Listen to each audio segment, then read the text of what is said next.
So alright, हमने कल बिल्कुल बेसिक इनिशियल सेटअप किया था अपने बैकएंड सर्वर का, और हमने सर्वर पे सिंपली एक एक्सप्रेस का सर्वर सेटअप किया था, और उस सर्वर पे हमने एक एंड पॉइंट बनाया था जिसको हमने टेस्ट कहा था।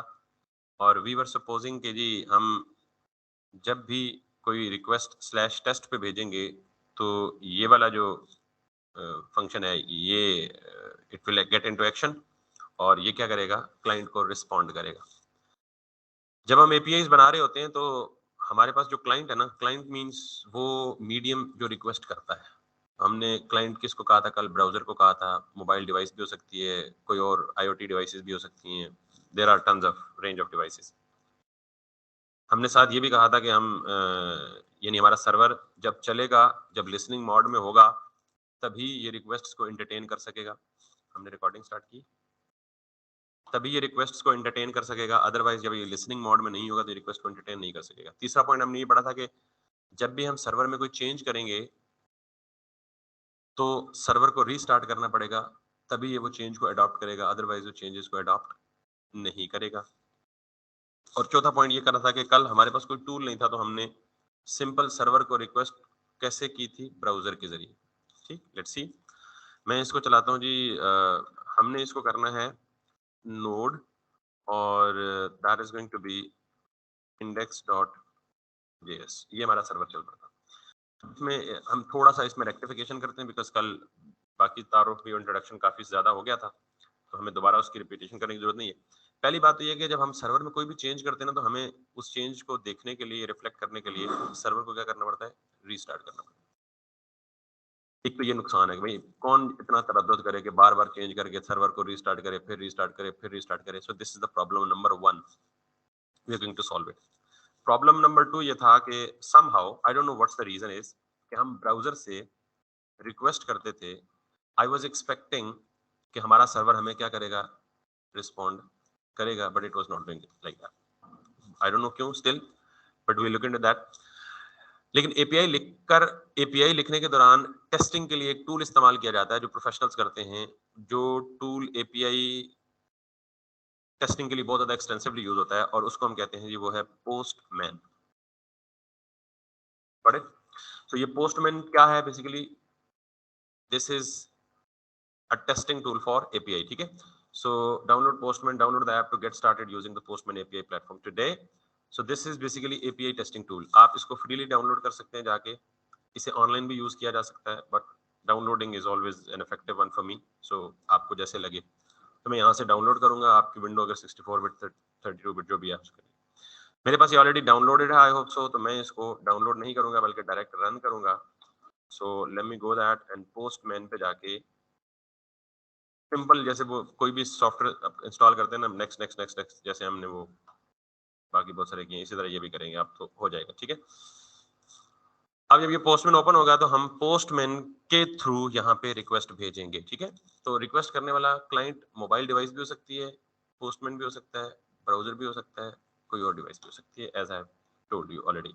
जब आप पोस्टमैन को ओपन करेंगे तो फर्स्ट टाइम ये आपसे मे भी पूछ सकता है जी कि आप अपना अकाउंट क्रिएट करें, साथ में स्किप का बटन भी देगा। तो मे बी अगर आप अकाउंट बनाना चाहें तो बना लें ऑनलाइन, वरना उसके बगैर भी गुजारा चलेगा। आप कहीं ऑप्शन देगा स्किप का, तो मैं चूंकि ऑलरेडी पहले से यूज कर रहा हूँ तो मुझे उसने वो ऑप्शन ही नहीं दिया, ठीक है। एनीवेज, जब आप यहाँ पे आएंगे पोस्टमैन में, तो let me remove everything which is extra. तो आपको इस तरह का एक टर्मिनल मिलेगा ब्लैंक। हो सकता है जब लेटेस्ट डाउनलोड करें तो इंटरफेस थोड़ा बहुत डिफरेंट हो, लेकिन I think you are good user कि आप ढूंढ ही लेंगे चीजें घूम घुमा के। सबसे पहले आप यहाँ आएंगे, और यहाँ आने के बाद आप ये सारे ऑप्शन भी हम यूज कर सकते हैं लेटर ऑन, लेकिन हम सबसे पहले क्या करेंगे, यहाँ टॉप पे जाएंगे और ये प्लस पे क्लिक करेंगे। ठीक, आई रिपीट, इस प्लस पे क्लिक करेंगे तो ये हमसे पूछेगा जी कि आप कौन सी रिक्वेस्ट करना चाह रहे हैं सर्वर को। अगेन मैंने कहा ये किसके लिए टूल है, टेस्टिंग टूल है। तो हम सर्वर को क्या करेंगे, इससे रिक्वेस्ट करेंगे। रिक्वेस्ट कितनी टाइप्स की होती है, हमने जो पढ़ी है वो 4 टाइप्स है, बाकी भी होती है। अगर आप यहाँ से करें तो ये तमाम की तमाम रिक्वेस्ट टाइप्स हैं। हमने कहा जी get, post, put, patch, delete, ये हम पहली 4-5 पढ़ेंगे, ठीक है। सो मैंने कहा जी मैं गेट रिक्वेस्ट करना चाहता हूँ। वो कह रहा है जी एंटर द रिक्वेस्ट यूआरएल, जिस यूआरएल को रिक्वेस्ट करना चाहते हो वो यहाँ पे लिखो। अगर मैं आपको फिलहाल सिर्फ ये बताऊं कि Jason place holder, this is again an API and point, तो अगर मैं पोस्टमैन के जरिए इसको रिक्वेस्ट भेजूं तो you will come to know that this is going to give you the response. अगर मैं ये यूआरएल इस पोस्टमैन में यहाँ पे लिख दूँ तो this is going to be the get request. और अगर हम यहाँ पे सेंड करें तो after some time I will be having the response in my Postman to like this. तो ये हमारा यहाँ ये रिक्वेस्ट की इन्फॉर्मेशन है और ये रिस्पॉन्स की इन्फॉर्मेशन। ठीक हो गई बात। अब हम ये काम यहाँ नहीं करेंगे बल्कि हम क्या चाहते हैं जी, हम चाहते हैं जी कि हमारी रिक्वेस्ट जाए लोकल होस्ट पे, और लोकल होस्ट किस पोर्ट पे चल रहा है 6000 पे, और स्लैश क्या है जी। ठीक। अब अगर हमारा सर्वर चल रहा है और वी आर मेकिंग समथिंग तो it is giving us this hello message and which is kind of this hello. ठीक है। अगर मैं यहाँ पे लिख दूं जी हेलो या शेर और इसे सेव करूं तो this is not going to work, क्योंकि मैंने अभी आपको कहा कि हम जब भी सर्वर पे कोई चेंज करें तो हमें सर्वर क्या करना पड़ेगा, रीस्टार्ट करना पड़ेगा। सो अगर मैं यहाँ पे इसे कंट्रोल सी से ये प्रोसेस ब्रेक होता है और दोबारा अपर की से प्रीवियस कमांड आती है और दोबारा चलाएं तो अब ये मुझे क्या देगा, हेलो या सिर इंस्टेड ऑफ ओनली हेलो। तो इसका मतलब है एक प्रॉब्लम तो हमने रिजॉल्व कर लिया कि हम, अच्छा ये जो काम है ना ये ब्राउजर पे सम टाइम चलता है लेकिन some time it creates problem. तो ये कल भी जब था तो आई टोल्ड यू कि यार this is not a problem, rather this may be the problem with the client. हमारा सर्वर बिल्कुल ओके है। ठीक है।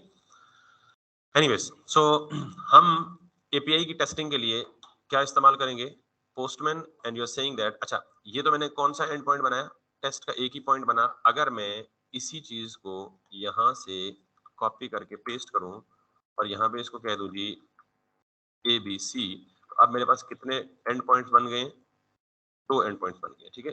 This one would be saying hello A B C. So if I now come back and send a request to nothing तो ये मुझे कह देगा एरर, क्योंकि ये एंड पॉइंट सर्वर पे डिफाइन नहीं किया मैंने। तो मैंने कितने डिफाइन किए हैं, टेस्ट डिफाइन किया तो ये मुझे क्या देगा, हेलो यासिर। और दूसरा कौन सा डिफाइन किया, ABC, this is going to give me this.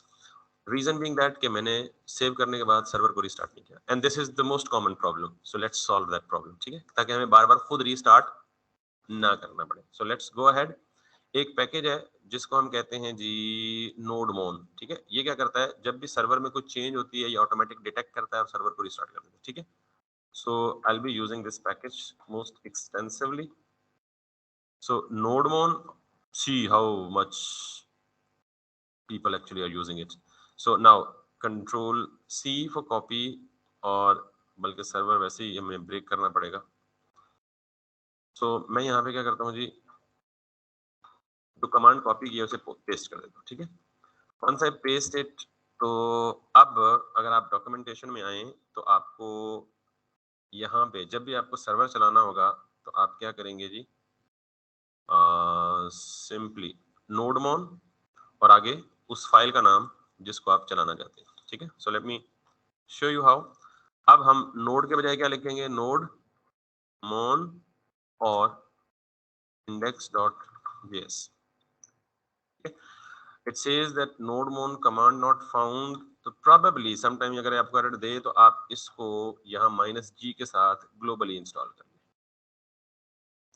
-g का फ्लैग क्या करता है, अगर जी नहीं करेंगे तो मे बी के नोडमोन इंस्टॉल हो सिर्फ इसी प्रोजेक्ट के लिए, -g करेंगे तो सिस्टम में जब भी फ्यूचर में कोई प्रोजेक्ट बनाएंगे तो नोडमोन सबके लिए क्या हो जाएगा, इंस्टॉल हो जाएगा।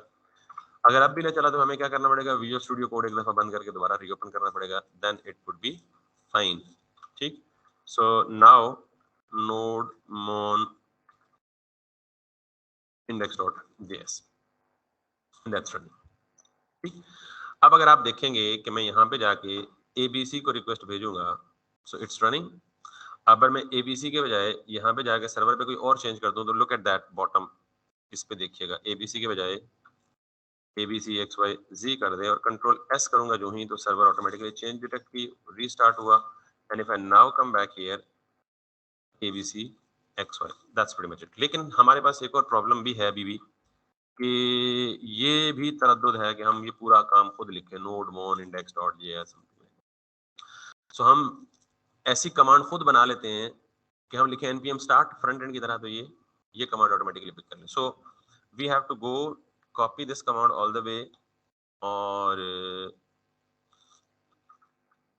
क्या हो गया यार, कमांड को कॉपी करते हैं और यहाँ पैकेज जेसन, मैंने आपको कहा था कि जब भी हम कोई कमांड रन करते हैं ना, npm start, npm run, npm build, npm test, कुछ भी, तो वो किसको देख रहा होता है यहाँ पे? स्क्रिप्ट। बाय डिफॉल्ट ये टेस्टिंग स्क्रिप्ट लिखा होता है, we don't need that and we have to write our own script. और वो कैसे लिखते हैं? मैं इसको जाता हूँ, मैं इसको कहता हूँ जी कि स्टार्ट, और इस स्टार्ट में आगे जाके सिंपल ये करता हूँ, वो जो कमांड टर्मिनल में लिखी थी वो यहाँ लिखता हूँ। जो चीज भी आप स्क्रिप्ट में लिखते हैं ना, तो इसे आप जब आप अपना कोई स्क्रिप्ट बनाते हैं ना, तो उसको npm start के बजाय बाज़ औक़ात लिखना पड़ता है npm run और फिर start, ठीक? तो वो जो रन स्टार्ट, यहाँ अगर मैं लिख दूं ना गो, तो अब मुझे क्या लिखना है? npm run गो। तो ये क्या करेगा? अपने राइट साइड पे देखेगा, जो भी कमांड होगी उसको एग्जीक्यूट कर देगा, ठीक है? So instead of go, let me write it like this, npm start and let me npm start test करने दें अगर ये चलता है। और अगर ये ना चले डायरेक्ट स्टार्ट, तो फिर आपको क्या ट्राई करना है? npm run start। क्लियर होगी बात? So that's the custom script. कोई लॉजिक है इसमें? रॉकेट साइंस तो नहीं है ना?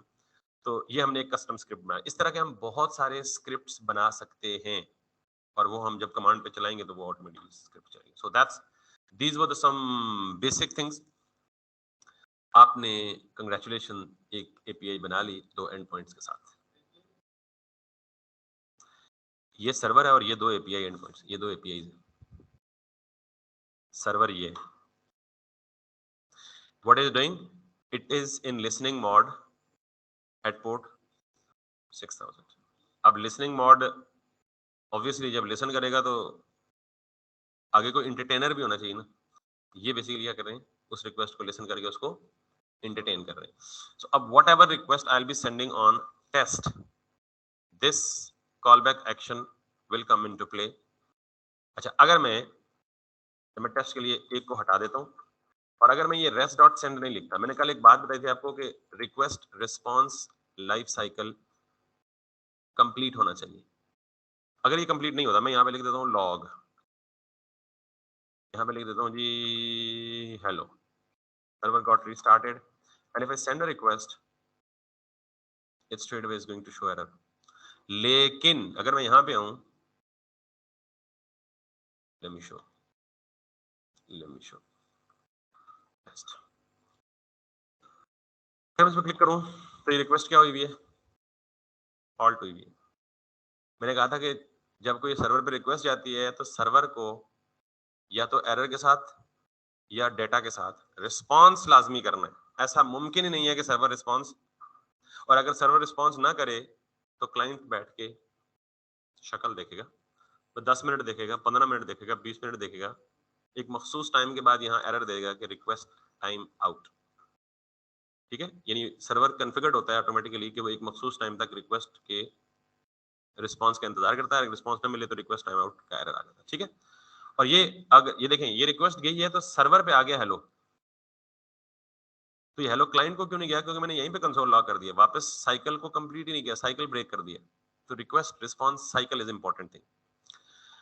रिस्पांस कैसे भेजते हैं? मैंने आपको कहा था कि normally app dot gate built in function है और इस बिल्ट इन फंक्शन में पहला जो पैरामीटर होता है वो होता है पाथ, और दूसरा जो पैरामीटर होता है वो एक कॉल बैक फंक्शन होता है। हमेशा उस कॉल बैक फंक्शन में रिक्वेस्ट और रिस्पांस के 2 ऑब्जेक्ट्स अवेलेबल होते हैं। ये बिल्ट इन है, रिक्वेस्ट और रिस्पांस के 2 ऑब्जेक्ट क्या है? बिल्ट इन है। अब ये दोनों का काम क्या है? जितना भी डेटा, अब जो रिक्वेस्ट होती है ना, कल मैंने आपको कहा था कि कुछ रिक्वेस्ट होती हैं जो साथ कुछ लेके नहीं जाती, जैसे गेट रिक्वेस्ट है तो इसका मतलब क्या है? सर्वर से कोई डाटा लेके आ जाओ। कुछ रिक्वेस्ट होती हैं जो सर्वर पे खुद डाटा साथ लेकर भी जाती हैं, जैसे पोस्ट रिक्वेस्ट, आपने कोई फॉर्म में डाटा फिल किया, सबमिट किया, तो वो रिक्वेस्ट क्या करेगी? फॉर्म का डाटा लेके सर्वर पे जाएगी।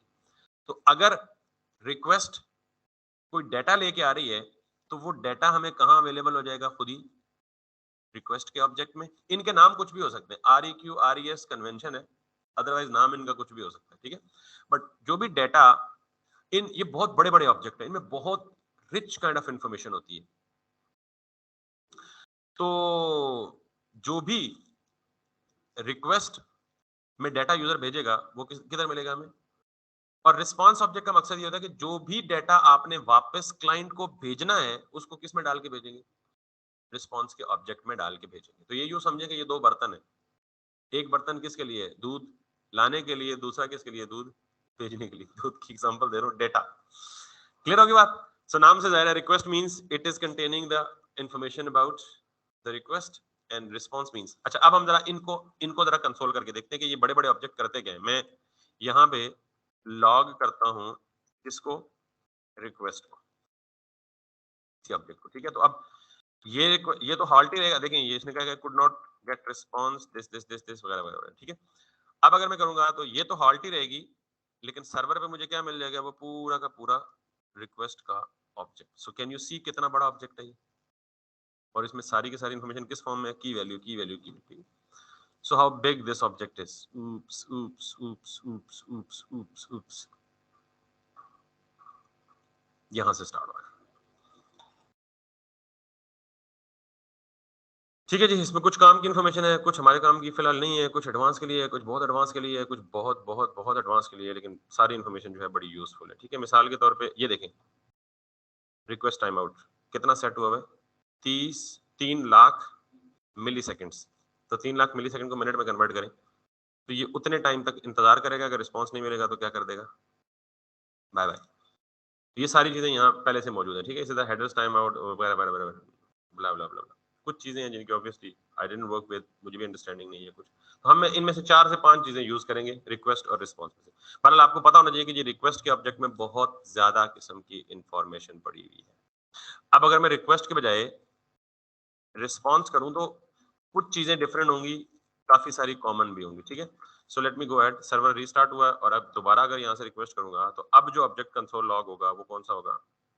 रिस्पॉन्स का होगा। And you can go ahead और ये देख लें पाथ नेम, यानी किस पाथ पे रिक्वेस्ट आई है, स्लैश टेस्ट पे आई है। और फिर एक ये चीज हमारे लिए कॉमन क्या हो सकती है, फिर रिक्वेस्ट टाइप क्या है, यानी रिक्वेस्ट का मेथड क्या है? गेट है, यानी रिक्वेस्ट गेट भी हो सकती है, पुट भी हो सकती है, पैच भी हो सकती है, डिलीट भी हो सकती है। ठीक है, फिर वगैरह वगैरह वगैरह वगैरह। So we have request and response object. ठीक है, in the callback function ये हमेशा हमारे पास होंगे। अब फिर चूंकि मैंने कहा जी कि रिक्वेस्ट और रिस्पॉन्स क्या है? ऑब्जेक्ट्स है, तो ऑब्जेक्ट्स में क्या होता है? प्रॉपर्टीज और फंक्शन। इवन जो फंक्शन होते हैं वो भी किस फॉर्म में होते हैं? प्रॉपर्टी की फॉर्म में होते हैं। तो रिक्वेस्ट अगर मैं रेस्ट डॉट सेंड करूं तो इसका मतलब क्या है? ये जो चीज है ये रिक्वेस्ट को टर्मिनेट करता है, यानी रिस्पॉन्स सेंड करता है, और जब रिस्पॉन्स सेंड हो जाए तो हमारा रिक्वेस्ट रिस्पॉन्स साइकिल क्या हो जाता है? कंप्लीट हो जाता है, तो हमें कोई एरर नहीं आता। तो आप सेंड करें और इस सेंड में आप कर दें हेलो। तो अब मैं बजाय यहाँ कंसोल लॉक करने के क्या कह रहा हूँ कि जब रिक्वेस्ट आए तो रेस्ट क्या करता है? रेस्ट बेसिकली रिस्पॉन्स भेजने के लिए इस्तेमाल होता है। रेस्ट के अंदर एक सेंड का फंक्शन है और सेंड में आप यहाँ पे कोई भी स्ट्रिंग लिख सकते हैं। So if I now come back and say this, it is saying me hello. नहीं, खाली स्ट्रिंग लिखेंगे तो भेजेंगे कैसे? आपने वापस, हाँ, नहीं नहीं नहीं नहीं, एंड तो नहीं हो सकता ना, इसमें बहुत कुछ लिख सकते हैं और हम नॉर्मली सेंड के अलावा भी बहुत सारे फंक्शंस हैं। मैं मिसाल देता हूँ, अगर मैं यहाँ पे लिखूँ रेस्ट डॉट जेसन और यहाँ पे कोई जेसन का ऑब्जेक्ट पास कर दूँ, like name is going to be this, JSON का मतलब की वैल्यू दोनों, ठीक, और फिर दे दूँ जी age is going to be this, और अब यहाँ पे हूँ और यहाँ पे हूँ, ठीक। तो आप कुछ भी दे सकते हैं, बल्कि हम यही जेसन फॉर्मेट में डाटा आगे पीछे कर रहे होंगे, क्योंकि हमें एपीआई डाटा किस फॉर्मेट में देती हैं? बेसिकली जेसन फॉर्मेट में ही देती हैं। सो that's pretty much like this. अब हमें एक काम करना है और हम बेसिकली यही काम कर रहे होंगे। We will be making an API और हम यहाँ से डाटा प्रिपेयर करके वापस डाटा भेज रहे होंगे। मिसाल के तौर पे अगर मैं इसमें मजीद जाऊं तो हमारे पास लेट्स सपोज कुछ प्रोडक्ट्स हैं, ठीक है, हमारे पास data, we are short of data and short of time as well, so let's keep the data from here.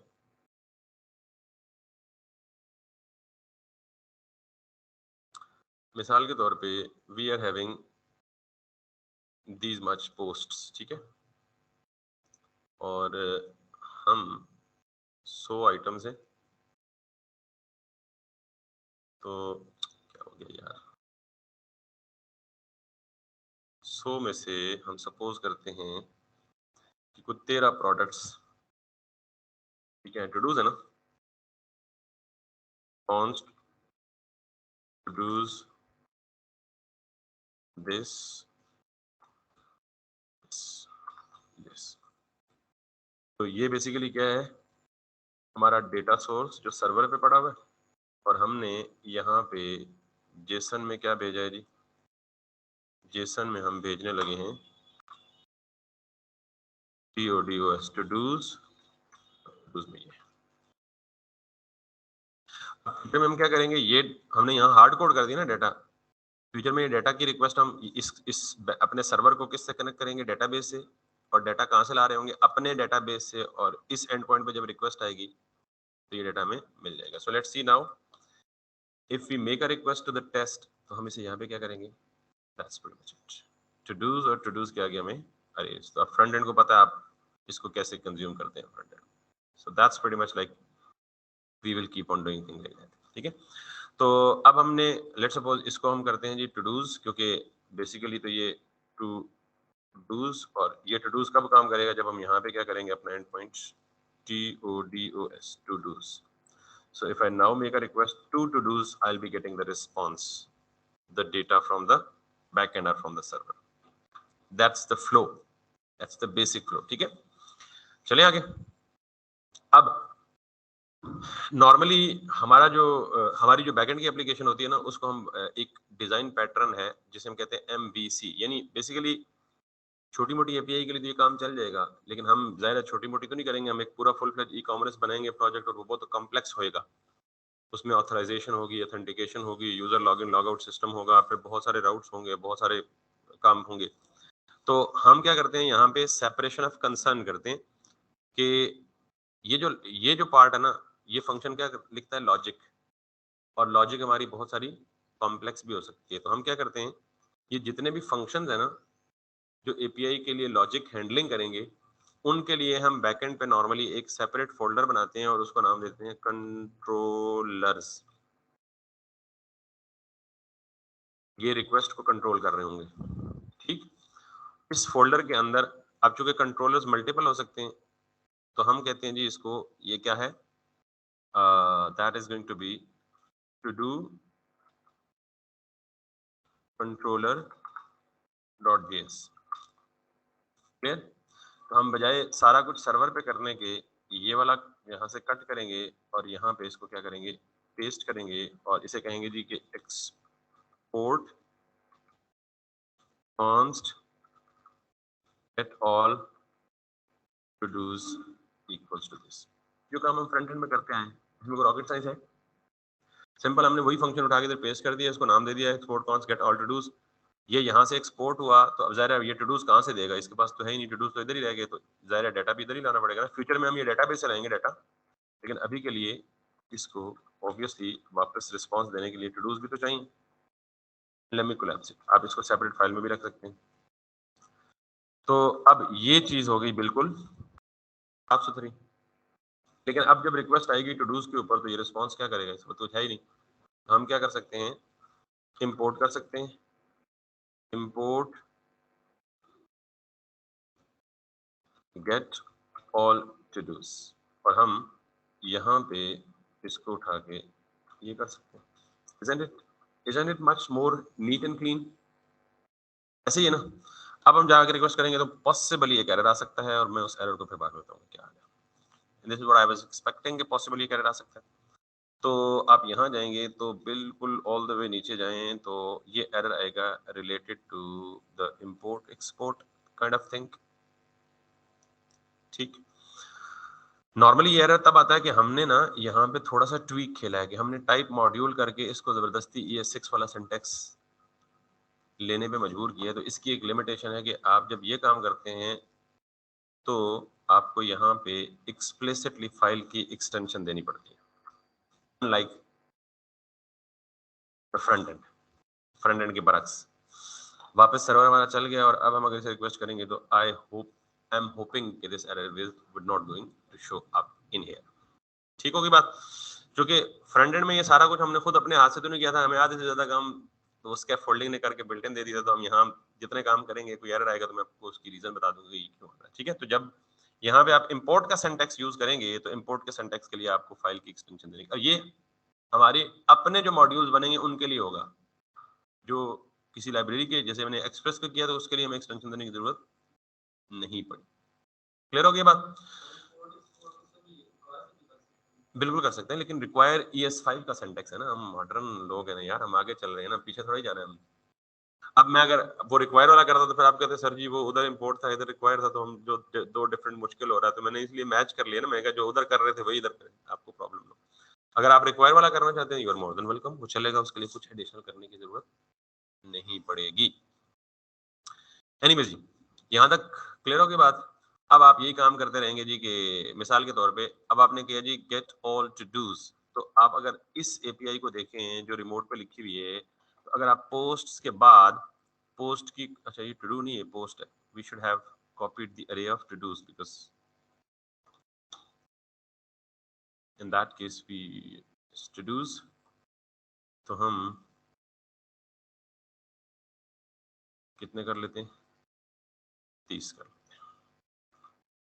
So like go ahead this yes,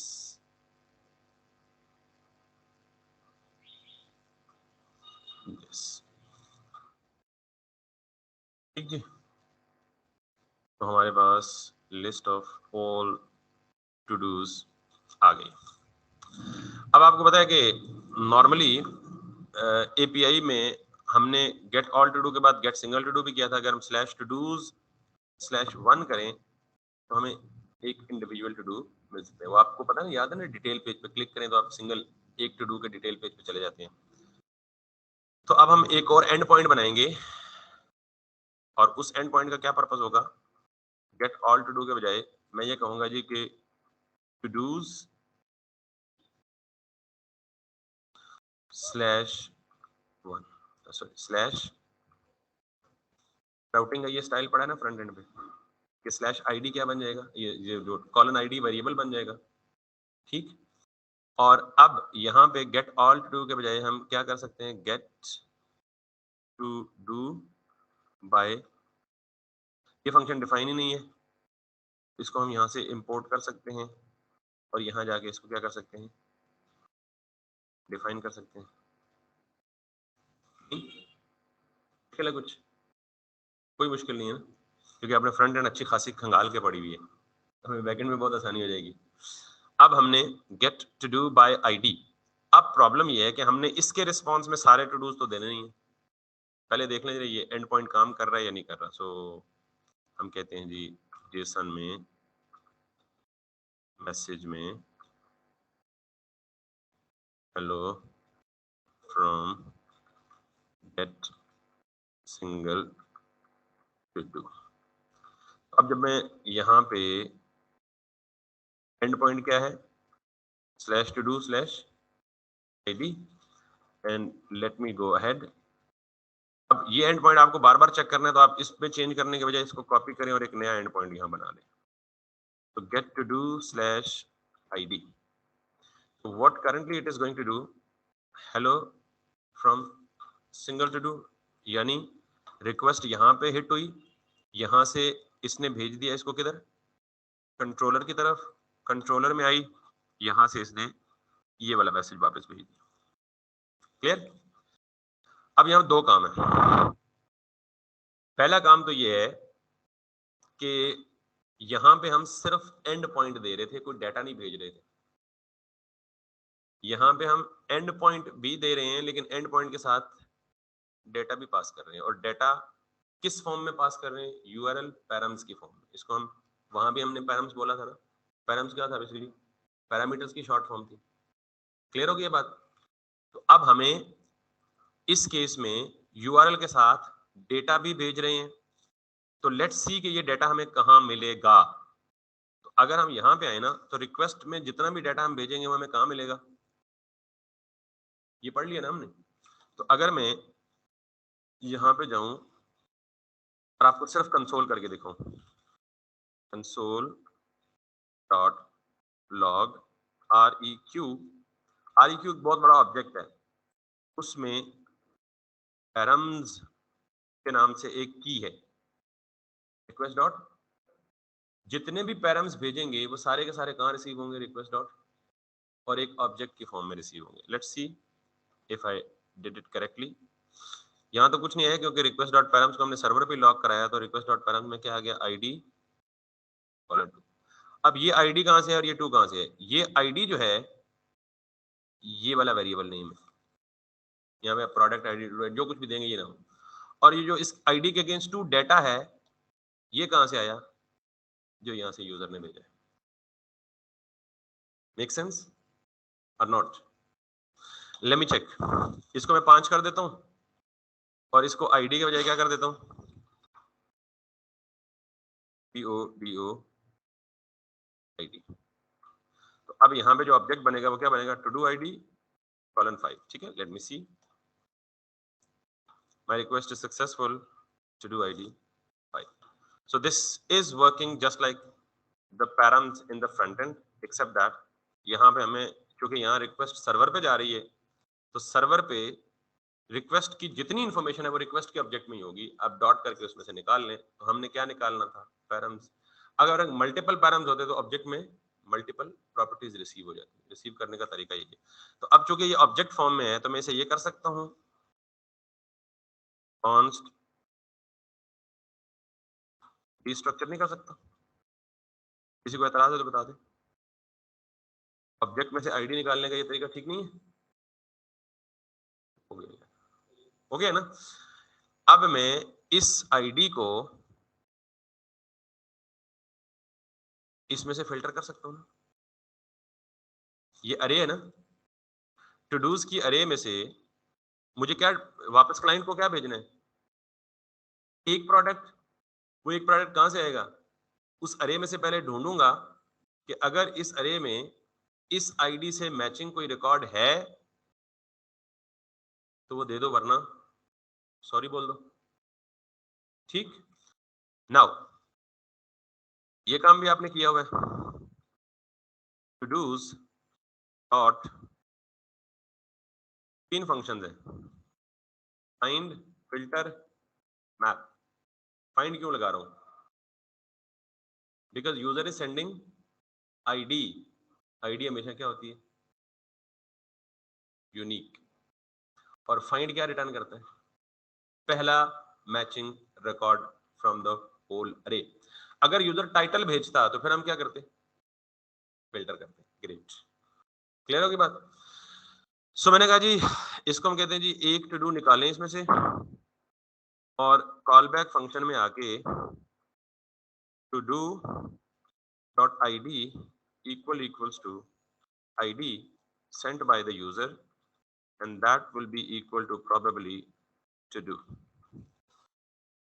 नहीं, यही लॉजिक पहले क्लाइंट साइड पे लगा देते हैं, वही लॉजिक इधर उठा के किधर लगा दिए, सर्वर साइड पे लगा दिए। और अगर ये यूजर को मिलता है तो हम यहाँ पे लगा देते हैं जी कि इफ टू डू देन क्या करे, रिस्पॉन्स डॉट जेसन में क्या भेज दे,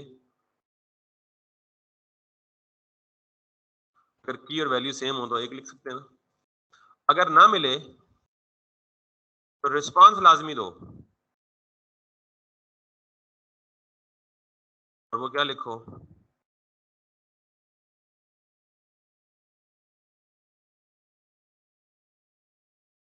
मैसेज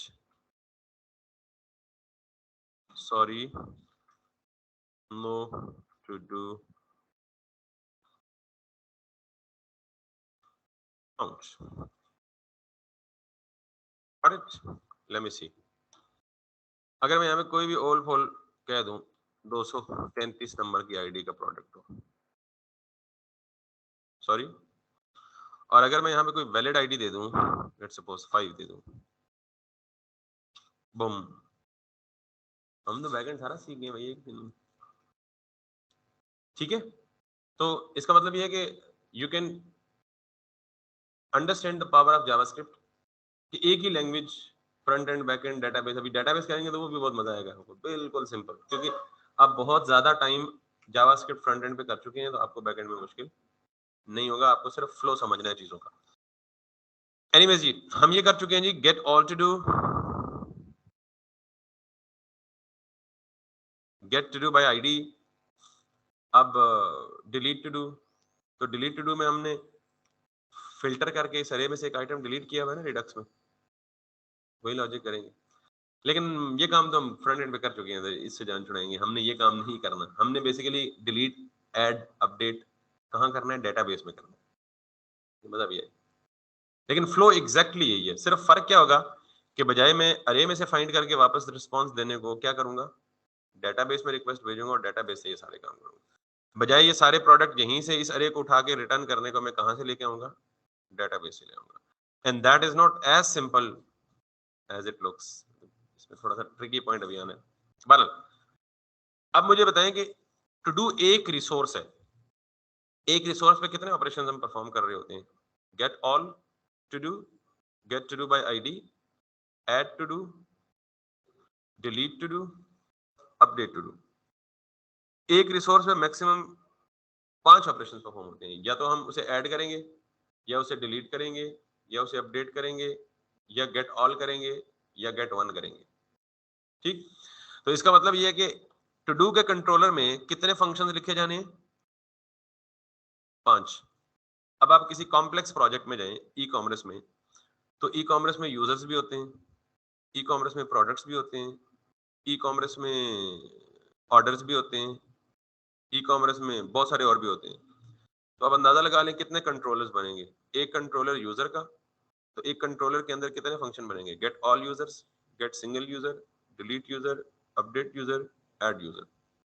जब ऑर्डर्स बनेंगे तो कोई भी बंदा ऑर्डर करता है तो कितनी पॉसिबिलिटी होती है, या तो वो नया ऑर्डर क्रिएट करता है, या वो ऑर्डर कैंसिलेशन मतलब ऑर्डर डिलीट करता है, या वो ऑर्डर को अपडेट करता है, या वो ऑर्डर को लिस्ट ऑफ ऑर्डर्स को गेट करता है, या एक इंडिविजुअल ऑर्डर को गेट करता है। मिसाल के तौर पर एक बंदे ने ई कॉमर्स की वेबसाइट पे 10 ऑर्डर्स प्लेस किए, वो जानना चाहता है कि मैंने कितने ऑर्डर्स प्लेस किए हैं, तो वो क्या करेगा, get all orders for that particular individual. और अगर उसने ऑर्डर ही एक किया है, या 10 में से वो एक ऑर्डर की डिटेल जानना चाहता है यार कि बाकी 9 ठीक है, एक गलती से चला गया, उसको ढूंढ के उसको डिलीट करना। समझ गए आप, तो पूरी एप्लीकेशन में यही काम होता है भाई, add, delete, update, get, get single. 5 resources to do के लिए, लेकिन ये 5 हम कंप्लीट तब करेंगे जब हम डेटाबेस के साथ काम कर रहे होंगे, बिकॉज अरे से डिलीट अपडेट करने का मकसद ही नहीं है, क्योंकि अरे टेम्पररी है still, we need to persist the data, and that is the topic which we have to cover tomorrow probably। ठीक, यहाँ तक कोई सवाल है तो बता दें। लेकिन अगेन आपको ये चीजें शुरू में बड़ी सिंपल लग रही हैं, तो मैं खुद मीठी गोली करके बना के दे रहा हूँ आपको, कि आप समझें और आपके जहन में एक इंप्रेशन बैठ जाए, यार ये तो बड़ा सिंपल है। वरना लोग ऐसे प्रिटेंड करते हैं, बच्चों को करवाते हैं जब बहुत बड़ी रॉकेट साइंस है, कोई इसमें एडी बड्डी कोई नहीं, लेकिन ऐसा सिंपल भी कोई नहीं है। आप इसकी प्रैक्टिस जरूर कीजिएगा।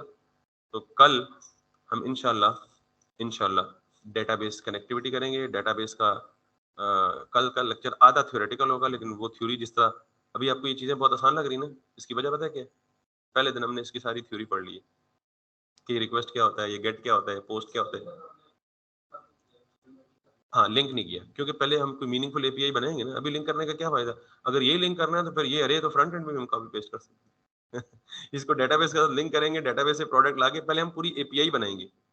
वंस ये सारे ऑपरेशन एक रिसोर्स के लिए, टू डू के लिए डेटाबेस के साथ लिंक हो गए, फिर हम फ्रंट एंड और बैक एंड को कनेक्ट करके देखेंगे कैसे हमारा अपना फ्रंट एंड हमारे अपने बैक एंड के साथ लिंक होके टू एंड फ्रो डाटा की मूवमेंट्स करता है।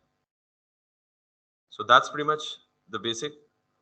Tomorrow I will be having 2 things to cover. One is, ये जैसे मैंने लॉजिक को सेपरेट किया ना, कल मैं ये राउट्स को भी सेपरेट करूंगा। ये बेसिकली क्या है, राउट्स।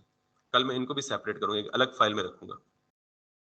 फिर मैं डेटाबेस की कनेक्टिविटी करूंगा, ताकि हमारा सर्वर अलग, हमारे राउट्स अलग, हमारा कंट्रोलर अलग, हमारा डेटाबेस कॉन्फ़िगरेशन अलग, लेकिन they would be powerful enough and interconnected with each other to communicate with each other to actually effectively move the data from and to the server and databases.